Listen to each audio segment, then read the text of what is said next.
আমার উপরে আপনারা যেই পাথরটা দেখতে পাচ্ছেন, যেটা দেখতে একটা মূর্তির মতো, এটা কোনো সাধারণ মূর্তি না। এই মূর্তিটা হচ্ছে আমাদের নবী লূত আলাইহি ওয়াসাল্লামের স্ত্রী। জি হ্যাঁ, উনি একসময় সমকামিতা সাপোর্ট করতেন, এবং আমি এখন যেই জায়গাটায় দাঁড়িয়ে আছি, এই পুরো এলাকা থেকেই সর্বপ্রথম পুরো পৃথিবীতে সমকামিতার কনসেপ্ট শুরু হয়। আর ওনার স্ত্রী এই সমকামিতা সাপোর্ট করার জন্য আল্লাহ তাআলার আযাব ওনার স্ত্রীর উপরে এসে নামে, যার কারণে ওনার স্ত্রী 1 সেকেন্ডের মধ্যে মানুষ থেকে পাথরে রূপান্তরিত হন। আপনারা বুঝতেই পারছেন আল্লাহ তাআলার আযাব কতটা ভয়ঙ্কর।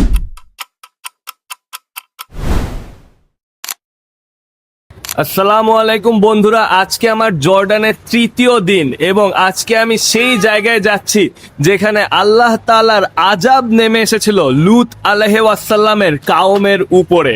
আপনারা হয়তোবা জানেন যে এটি একটি অভিশপ্ত জায়গা এবং ওই সময়কার লূত আলাইহি ওয়াসাল্লামের কাওমের লোকজনরা সমকামিতার মতো একটা খারাপ জিনিসে লিপ্ত হয়ে গিয়েছিল, যার কারণে আল্লাহ তাআলার আযাব নেমে এসেছিল ওনার কাওমের উপরে। এখন আমরা সেই জায়গায় যাব এবং সেটি আম্মান থেকে প্রায় 70 কিলোমিটার দূরে অবস্থিত, মানে 1.5 ঘন্টার মতো সময় লাগবে। তাই আমরা একটা গাড়ি দিয়ে ইনশাল্লাহ সেখানে যাব।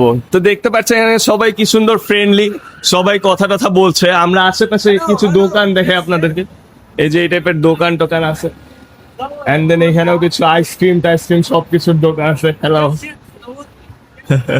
তো এখানে সবাই খুবই নাইস পিপল, সবাই কথা টথা বলে, গল্প টল্প করে। তো আপনারা যদি ওনাদের সাথে কথা বলতে চান, ওনারা খুবই খুশি হয়। এরপরে যে এটা একটা আইসক্রিম পার্লার টাইপের। তো আমার বাসার থেকে আমি এখন হেঁটে যাচ্ছি গ্র্যান্ড হুসেইনি মস্কের দিকে। ওই গ্র্যান্ড হুসেইনি মস্কের ওইখান থেকে আমি আসলে গাড়ি নিয়ে যাব লূত আলাইহি ওয়াসাল্লামের সেই কাওমটা যে জায়গায় ছিল সেই জায়গাটি দেখতে। আরব দেশের কালচার আর বাংলাদেশের কালচার অনেকটাই সিমিলার। আপনারা দেখতে পারতেছেন রাস্তার পাশেই তারা মুরগি, হাঁস সবকিছুই বেচতেছে। আর আল্লাহই জানেন এই মুরগিগুলার মাদের কি এমন খাওয়াইছে যে এই মুরগিগুলা লাল, নীল, সবুজ, গোলাপি রঙের হয়েছে।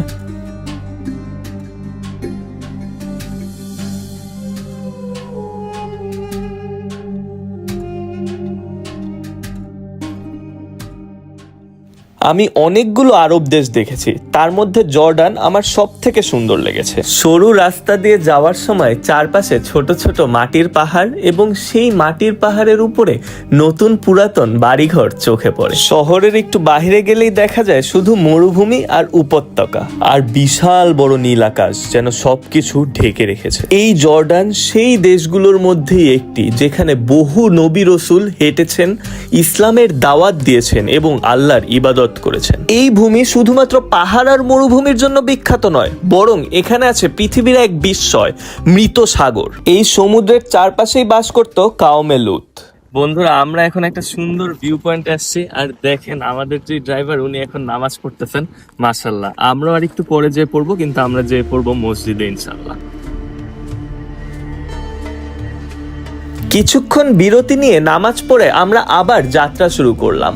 আম্মান থেকে এখানে আসতে আমাদের সময় লেগেছে প্রায় 2.5 ঘন্টা। এই পথের চারপাশের পাহাড়গুলো দেখে স্পষ্ট বোঝা যায় যে এগুলো কোনো সাধারণ পাহাড় নয়। এগুলোর গঠন, রং, ভাঙাচোরা অবস্থা দেখে মনে হয় যেন এগুলো কোনো একটা ধ্বংসস্তূপে পরিণত হয়েছে। দেখে মনে হচ্ছিল এই অঞ্চলে কোনো একটা ভয়ঙ্কর ঘটনা ঘটেছিল, যা আজও এই পাহাড়গুলোকে সাক্ষী করে রেখেছে। এখন এই জায়গাটা আপনারা দেখতে পারবেন যে সবকিছু শুধুমাত্র পাহাড় আর পাহাড়, পুরো এলাকাটা। আর এখানে একটা রাস্তা করে দেওয়া হয়েছে যেন গাড়ি চলাচল করতে পারে। আর এই সাইডে আছে ডেড সি, আর এই ডেড সি এর ওই পাশে কিন্তু এই মাথার থেকে একদম শেষ মাথা পর্যন্ত পুরাটা কিন্তু প্যালেস্টাইন। আপনারা যদি ম্যাপে দেখেন সেটা দেখাবে ইসরায়েল, কিন্তু আমাদের জন্য অবশ্যই এটা প্যালেস্টাইন।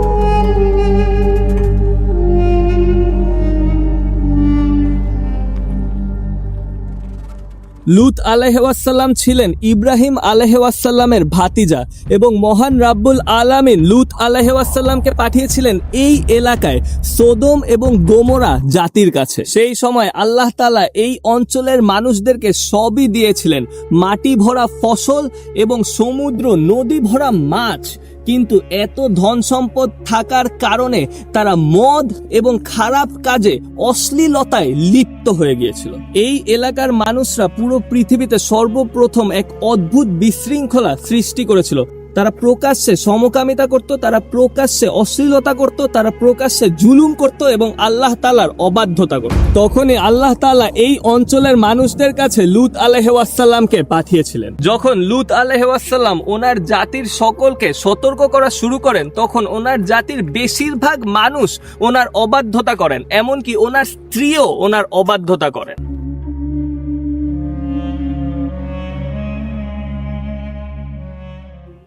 বন্ধুরা, এই সদম এবং গমোরায় যে জাতিরা ছিল তারা কিন্তু অনেক ধরনের পাপ করত। তারা ডাকাতি করত, চুরি করত, এমনকি এই রাস্তা দিয়ে নাকি যে কেউ গেলেই তারা তাদেরকে ধরে ডাকাতি করত। তাদের এই সকল পাপ থাকার পরেও আল্লাহ তাআলা যেই পাপটাকে সব থেকে বেশি নিকৃষ্ট বলেছিলেন সেটা হচ্ছে সমকামিতা। তারপরে আল্লাহ তাআলা 3 জন ফেরেশতাকে পাঠিয়েছিলেন লূত আলাইহিস সালামের কাছে। এই 3 জন ফেরেশতা মানুষের রূপ নিয়ে যখন এই সিটিতে এসেছিল, সবার প্রথমে তারা লূত আলাইহিস সালামের মেয়েকে দেখেছিল এবং তার মেয়ে যখন এই 3 জন ফেরেশতাকে দেখেন, তখন তার মেয়ে বলেন যে এরকম সুন্দর মানুষ তিনি কখনোই দেখেননি। আর তিনি যে তার বাবাকে বলেন যে এই 3 জন মানুষ আপনার সাথে দেখা করতে এসেছে, এবং লূত আলাইহিস সালাম এটা শুনে অনেক বেশি ভয় পেয়ে যান।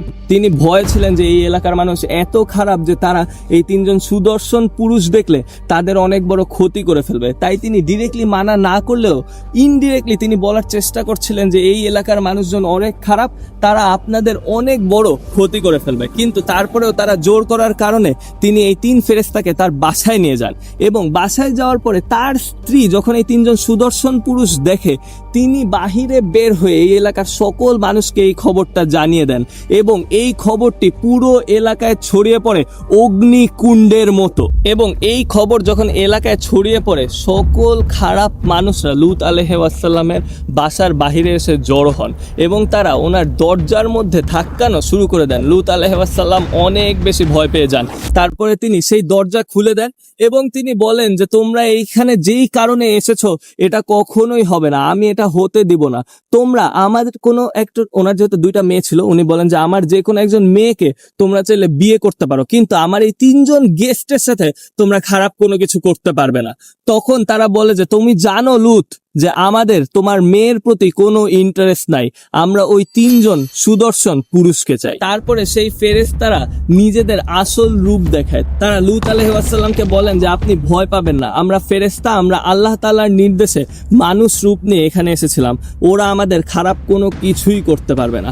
আর এটা দেখে সাথে সাথে সেই এলাকার সকল লোক ভয় পেয়ে যায় এবং সেই বাসার থেকে পালানো শুরু করে। তারপরে সেই 3 ফেরেশতা সবার প্রথমে তাদের পাখা এভাবে ঝাড়ি দেয় এবং এই ঝাড়ি দেওয়াতে পুরো মাটি ফেটে যায়, আর তারপরে তারা এই পুরো শহরকে উপরে উঠিয়ে উল্টো করে নিচে ফেলে দেয়, আর এই পুরো শহর ধ্বংস হয়ে যায়। পবিত্র কোরআন শরীফে মহান রব্বুল আলামিন এই জায়গা সম্পর্কে বলেন, তুমি তোমার পরিবারকে নিয়ে রাতের শেষ অংশে বের হয়ে যাও এবং তাদের পিছনে ফিরে তাকাতে নিষেধ করো। পবিত্র কোরআনের আরো একটি সূরা আল আনকাবুতে বলা হয়েছে, তবে আমরা তাদের ধ্বংস করলাম এবং তাদের মধ্যে কেউই রক্ষা পায়নি, তবে লূত আলাইহিস সালামের পরিবারকে রক্ষা করেছিলাম, কিন্তু তার স্ত্রী তার ভাগ্য থেকে রক্ষা পায়নি। মহান আল্লাহ তাআলা পবিত্র কোরআনে লূত আলাইহিস সালামের স্ত্রীকে একটি দৃষ্টান্ত হিসেবেই পেশ করেছেন। এই আয়াতে স্পষ্টভাবে বলা হয়েছে যে লূত আলাইহিস সালামের স্ত্রী একজন মুনাফিক ছিলেন এবং ওনার স্ত্রী সমকামিতা সাপোর্ট করার কারণে ওনার পুরো জাতির সাথে ওনার স্ত্রীকেও আল্লাহ তাআলা ধ্বংস করে দিয়েছিলেন। এখন কথা হলো যে এই মূর্তিটা কি আসলে লূত আলাইহিস সালামের স্ত্রী? পবিত্র কোরআনে আল্লাহ তাআলা বলেন, অতঃপর যখন আমাদের আদেশ এসে পৌঁছালো তখন আমরা সেই শহরের উপর দিককে নিচে করে দিলাম এবং তাদের উপর পাথরের বৃষ্টি বর্ষণ করলাম। আমরা তাদের ধ্বংস করলাম এবং তাদের জন্য কোনো রক্ষা ছিল না, এবং লূতের স্ত্রীও তাদের মধ্যে ছিলেন।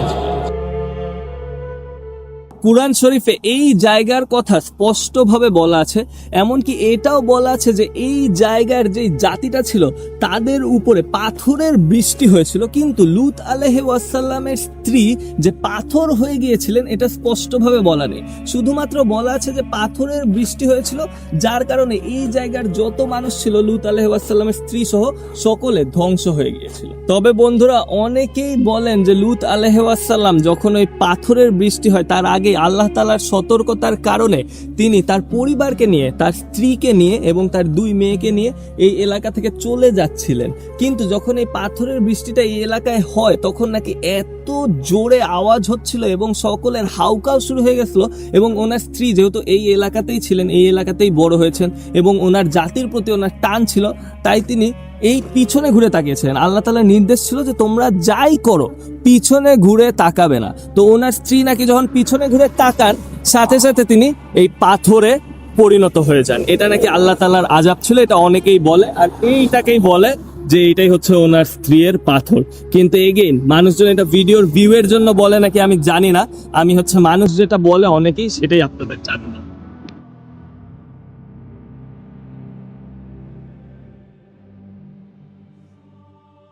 আর বন্ধুরা, এই আযাব আসার পরে এবং এই পুরো শহরটাকে যখন ফেরেশতারা উপর থেকে আছাড় মারলো উল্টা করে, তারপরে এই ডেড সি এর যে পানিটা সেটা হচ্ছে বিশাল পরিমাণে লবণাক্ত হয়ে যায়, আর যার কারণে এটাকে কিন্তু বলা হয় সেই মৃত সমুদ্র, কারণ এখানে কোনো জীব, কোনো পশু, কোনো প্রাণী কিছুই বাঁচতে পারে না। বন্ধুরা, এই জায়গায় মাথা ফাটা গরম, এখন 40 ডিগ্রি সেলসিয়াস, এটা নাকি সামারে 50 ডিগ্রি সেলসিয়াসেরও উপরে চলে যায়। এই একমাত্র ভিডিও যেটা আমি পুরাটা ক্যাপ পরে পড়ছি, একটা সিনও ক্যাপ ছাড়া নিতে পারিনি।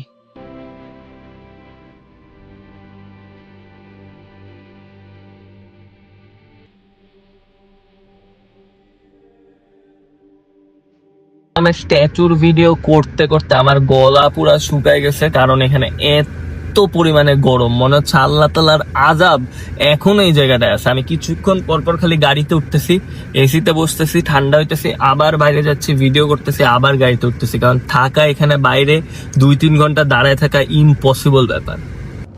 আমাদের মনে প্রায় এটা প্রশ্ন আসতে পারে যে লূত আলাইহিস ওয়াসাল্লামের যেই জাতি ছিল তারা যখন সমকামিতা সাপোর্ট করতো তখন তাদের উপরে আযাব আসছিল। এখনো তো অনেক ছেলে মেয়ে হয়ে যাচ্ছে, অনেক মেয়ে ছেলের মতো আচরণ করতেছে, তাহলে কেন আযাব আসছে না? এই পৃথিবী সৃষ্টি হওয়ার পর থেকে যত সময় গিয়েছে ততবার এক এক জাতি এক একটা নতুন নতুন পাপ আবিষ্কার করেছে। কেউ আবিষ্কার করেছে মূর্তি পূজা, কেউ আবিষ্কার করেছে সমকামিতা, এবং যতবার এই ধরনের নতুন কোনো পাপ আবিষ্কার হয়েছে আল্লাহ তাআলা ততবারই একজন নবীকে পাঠিয়েছেন সেই জাতিকে সতর্ক করে দেওয়ার জন্য, এবং তারপরে সেই জাতিকে শাস্তিও দিয়েছেন, এবং এই সকল শাস্তি তার পরের জেনারেশনের জন্য, আমাদের জন্য এবং আমাদের পরের জেনারেশনের জন্য এক একটা লেসন, আর এই লেসন, এই এক্সাম্পলই আমাদের জন্য এনাফ।